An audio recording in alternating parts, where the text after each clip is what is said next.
El término Vedanta podemos entenderlo en varios sentidos. Uno de ellos es como una de las 6 darsanas o puntos de vista, filosofías o sistemas doctrinales ortodoxos de la India. También como una de las 2 formas de la escuela Mimamsa, la Uttara Mimamsa o exégesis posterior, basada en las Upanishads, y como designación del final de los Veda y por consiguiente como una de las formas de referirse a los Upanishads. El Vedanta es el último de los sistemas, quizá el más conocido fuera de la India, el más vivo y el más difundido en la mentalidad del pueblo indio. El corpus teórico básico del Vedanta aparece claramente expuesto por primera vez en los Brahma Sutra o Vedanta Sutra. Estos, junto con los Upanishads y la Bhagavad Gita, representan el continuo objeto de comentario de la tradición del Vedanta. Cada uno de los grandes comentarios a los Brahma Sutra ha dado lugar en rigor a una escuela del Vedanta. Se destacan entre ellas la de Shankara o escuela advaita o no dualista, de Ramanuja o escuela visistaduita o no dualismo cualificado, de Madhva o escuela duaita o dualista y de Nimbarka, duaita advaita o dualismo no dualismo. Más tarde, debido a la reacción Vedanta frente al impacto de la filosofía occidental, surgió el neovedantismo. Vemos pues lo difícil que resulta definir el Vedanta. Quizá los elementos comunes se hallen en la actitud que adoptan con relación al inicio de la actividad filosófica. Todos los sistemas Vedanta se dicen tributarios de los Upanishads, a las que comentan y reconocen los Brahma Sutra como su primera sistematización autorizada. La actitud básica del sistema es el esfuerzo por el conocimiento de Brahman, interpretado como lo absoluto, como la única realidad. Buenos días. Particularmente destacada e influyente ha sido y es en la filosofía de la India la escuela Advaita o no dualista de Shankara, a la cual nos referiremos a continuación. Para ello vamos a conversar con Consuelo Martín, doctora en filosofía, especialista en Advaita Vedanta y autora de obras como La realización directa del ser, La libertad y el amor, Conciencia y realidad, Bhagavad Gita con los comentarios y Advaita de Shankara, los Brahma Sutras con los comentarios Advaita de Shankara, y está prevista la publicación en enero de algunas Upanishads comentadas por Shankara. Además, es directora de la revista Viveka. Para no alargar más esta presentación, podríamos comenzar ya, si te parece bien.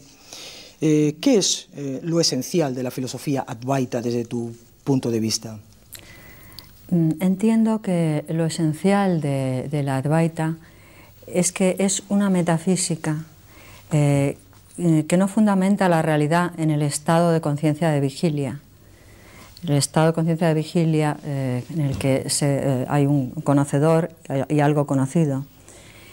Y investiga, sin embargo, otros estados. Esto es nuevo, porque normalmente las metafísicas occidentales se fundamentan en el estado de conciencia de vigilia, y entonces la realidad queda escindida en 2 sectores, el sujeto y el objeto.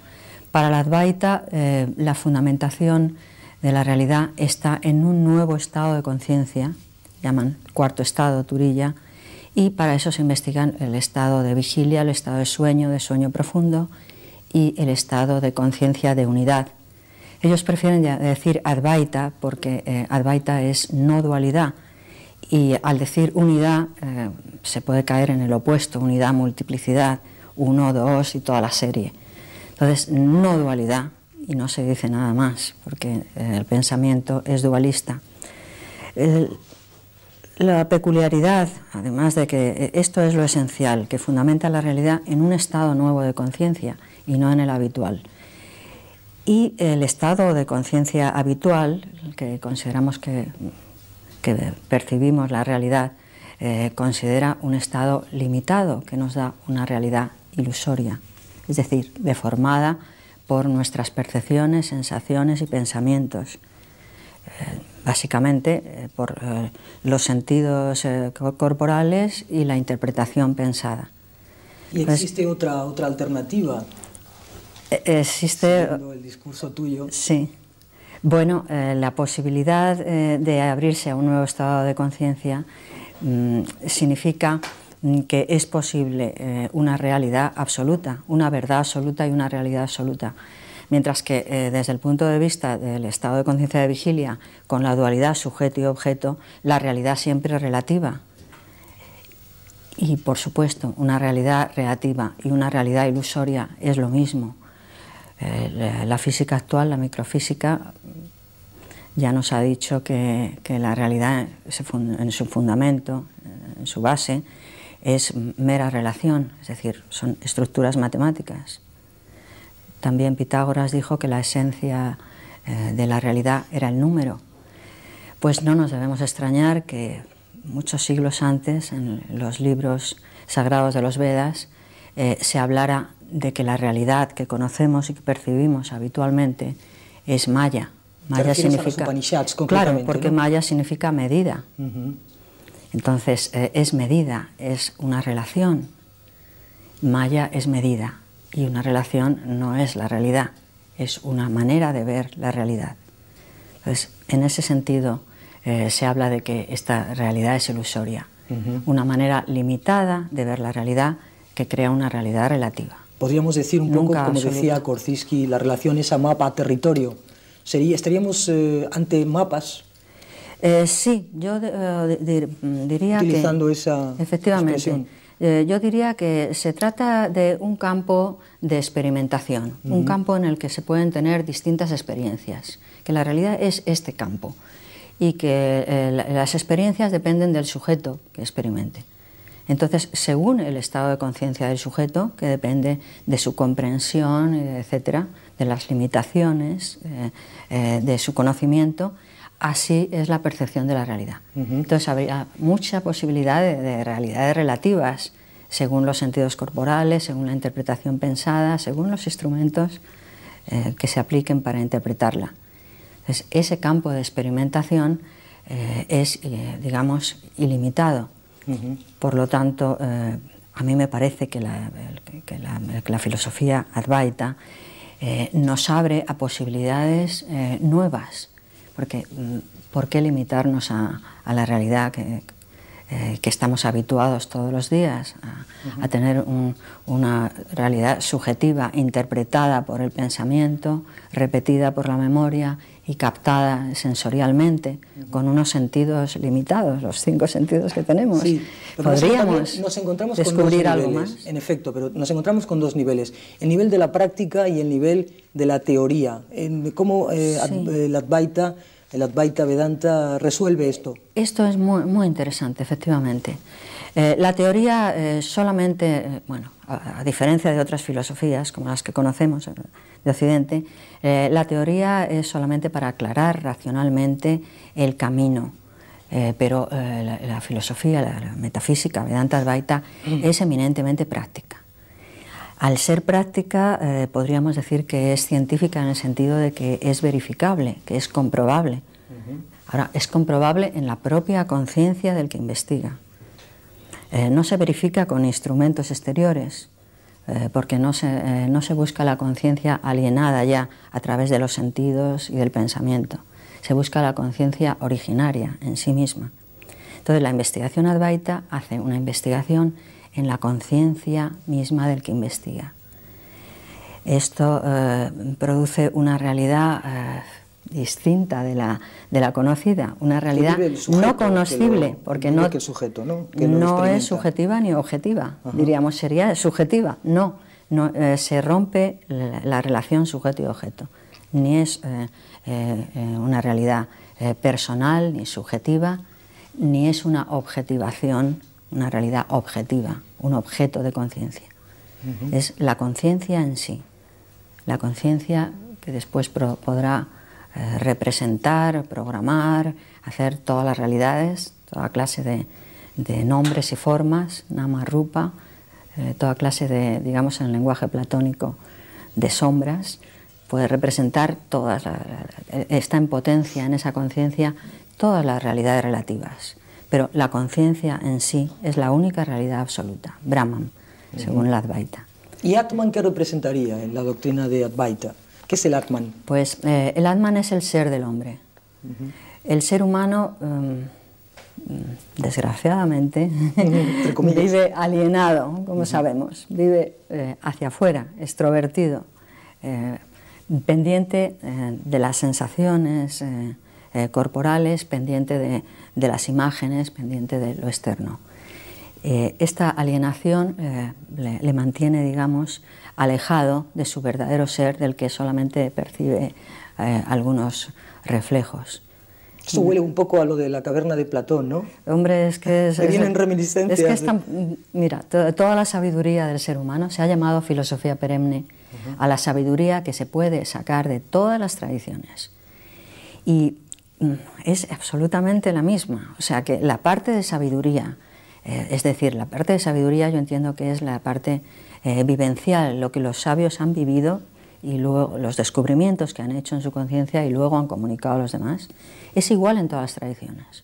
Entonces encontramos la tradición platónica, tenemos esta ascesis a lo real también en Platón, y desde luego el mito de la caverna lo expresa magníficamente. Entonces la ilusión sería la proyección de las sombras a través de la mente en Platón. Y pues, en el Advaita es lo mismo, a través de la mente dual se produce un mundo múltiple. Yendo al origen en la conciencia se encuentra uno con la realidad, que no es dual, que es única. Claro, pero ¿quién siente eso? Porque ¿qué hacemos con el yo? Bueno, estábamos hablando del Atman. Mira, el ser del hombre es el gran desconocido. El ser humano no se conoce a sí mismo de verdad, ¿no? Acuérdate lo que decía Sócrates, conócete a ti mismo. No es tan fácil, porque si a alguien le dices conócete a ti mismo, dice, conozco mi cuerpo, porque estamos identificados con el cuerpo. Mi mente, mis ideas, mi pensamiento, mis emociones. No se conoce a sí mismo. ¿Qué es lo que el ser humano es? Los pensamientos pasan, son cambiantes en el tiempo. Las emociones aparecen y desaparecen también en la temporalidad. ¿El cuerpo? El cuerpo está en movimiento constante y llega un momento en que se deshace. Eso no es el ser del hombre. El ser del hombre por eso es desconocido, porque estamos, digamos, alienados en las formas. En este sentido creo que la Advaita tiene mucho que decirnos a los seres humanos de este momento, tan extrovertidos y que buscamos la felicidad en objetos. Nos dice, no busquéis la felicidad en los objetos de la conciencia, ir directamente al origen, a la conciencia misma, donde está la potencia de todo aquello. ¿Y eso porque las formas se mueven y cambian. Consuelo? Y eso como a nivel práctico, ¿hay alguna disciplina, algún método, alguna técnica que nos permita llegar a ese estado de conciencia? Hay montones de técnicas y de métodos y de disciplinas, pero ninguno sirve para lo esencial. Quiero decir, hay métodos y disciplinas para relajarse, para preparar el ambiente, ¿no? Para estar más tranquilo, más sereno, para relajarse, para concentrar un poco la mente, porque está tan volcada hacia afuera. Pero para descubrir la realidad, solo sabiduría. Sabiduría significa comprender, ver más allá de las apariencias. Y esto requiere una fuerte vocación y dedicar toda la vida a observar, a darse cuenta del proceso del pensamiento, de cómo funciona la mente al conocer, al experimentar, qué es lo que experimenta, soy yo, eso, las sensaciones, la búsqueda del placer y dolor, el huir del dolor y el buscar el placer. Cómo se produce todo ese movimiento requiere una observación minuciosa, una vocación muy fuerte, por lo tanto, dedicar toda la vida. O sea, la disciplina que yo recomiendo es la dedicación de toda la vida. No obstante, no voy a ser tan dura, tengo que decir, porque es verdad, si no, no lo diría, que cualquier paso que se da en el camino es muy significativo y muy productivo. Quiero decir que si un ser humano no tiene tanta vocación como para dedicar toda su vida a esta investigación, por lo menos si practica unos momentos de meditación o contemplación, la tradición nuestra se ha llamado contemplación, meditación en la oriental, si se queda en silencio, si pasea solo por la naturaleza, si observa, si está en comunión con lo que le rodea, empezará a profundizar un poco en su conciencia. Y cualquier atisbo de profundizar en la conciencia es muy significativo, porque puede descubrir que aquello que buscaba fuera está dentro, que estaba buscando la felicidad, buscando la alegría, buscando inteligencia fuera, buscando la paz, buscando el amor en las formas externas, que son expresión de ese amor y de esa felicidad. Y eso se ve rápido. En el momento en que una persona decide adentrarse un poco en su conciencia, hacer un stop, digamos, de la actividad extrovertida, empieza a notar esa paz que no es consecuencia de algún acontecimiento externo, sino que es la paz del ser. Esa alegría que no depende de que las cosas vayan bien o mal, que es la alegría de ser. Consuelo, ¿y el yoga puede hacer algo en este sentido? ¿Puede ayudar a la persona a ese autoconocimiento, a esa autorreflexión, a ese encuentro en el interior, en lo más íntimo de uno mismo? Ayuda en la preparación, lo que se ha llamado en nuestra tradición mística, digamos, la parte de la ascesis, la purificación, la sensibilización, diríamos, en nuestro lenguaje actual. Ayuda a sensibilizar los instrumentos, el cuerpo físico y la mente. Cuéntanos un poco eso es importante, el desarrollo. Pero sin sabiduría, sí, ningún ¿cómo método. se va produciendo esa sensibilización? ¿Cómo vas tomando, iba a decir tomando notas, sí, efectivamente, sí, dándote cuenta, percatándote sí, de lo que va ocurriendo en ti, de tu ser, en primer lugar del ser que tú crees que eres, ¿no? El cuerpo es una puesta en escena de una serie de cosas que tienen que ver con la parte física y también con la parte psíquica, ¿no? Según donde se encuentra el ser humano cuando empieza, ¿no? El ser humano, hemos dicho antes que la realidad era un campo de experimentación. Cada ser humano lo va viendo desde un lugar, desde un estado distinto y desde una colocación diferente de la mente. Como si fuera un piso de varias plantas. Exacto. Depende de donde te sitúes. Claro, según donde se encuentre la persona, pues tendrá, digamos, más anhelo de descubrir la verdad, sentirá más esa llamada interior del ser, como decía Heidegger, la llamada del ser. Si se encuentra un poco más profundo, si se encuentra más en la superficie, pues estará siempre angustiado, buscando que las situaciones de fuera le den algo de felicidad o de amor. Satisfacción. ¿No? O de amor. O armonía. Porque no ha descubierto todavía la plenitud del ser. Descubrirla es el mayor hallazgo que se puede hacer cuando se descubre que el ser es por sí mismo y que ahí está la plenitud. El descubrir esto pues, hace que las personas se aparten de las búsquedas convencionales de placeres y de alegrías externas, y empiecen a ahondar en sí mismos. Me gustaría hacerte una pregunta. En todas las épocas lo han hecho. Voy a cortarte para que continuemos en una idea que acaba de... La muerte, ¿cómo se vive, cómo se refleja en el Advaita Vedanta? ¿Qué diría Shankara o Shankara? Sí, no sé, a veces el gran filósofo Shankara. Sí, o en cualquier caso la doctrina Advaita en general. Sí. Respecto al tema de la muerte, que en fin, creo que es un tema que nos debe preocupar y ocupar al ser humano, ¿no? Puesto que, como todos sabemos, nos vamos a ir cualquier día. Mira, un ser humano que no ha comprendido la vida no puede comprender la muerte. Cuando no se comprende una cosa, se tiene miedo. En la Advaita se pone siempre, es clásico el ejemplo de la serpiente. Si vas por un camino y te encuentras una cuerda atravesada y te imaginas que es una serpiente, entonces tus reacciones serán ante esa realidad ilusoria de la serpiente. Tendrás miedos, ahora qué hago, qué no hago, hasta que descubras que es una cuerda. Bueno, vamos a dejarlo así en suspenso para continuar en otro programa hablando también del Advaita. Yo me gustaría terminar con uno de los grandes pensadores upanishádicos, Udalaka, que dice así: lo real, señala Udalaka, es no dual, un solo ser, oh adorada unidad, fue esto, el mundo, en principio solo uno sin segundo.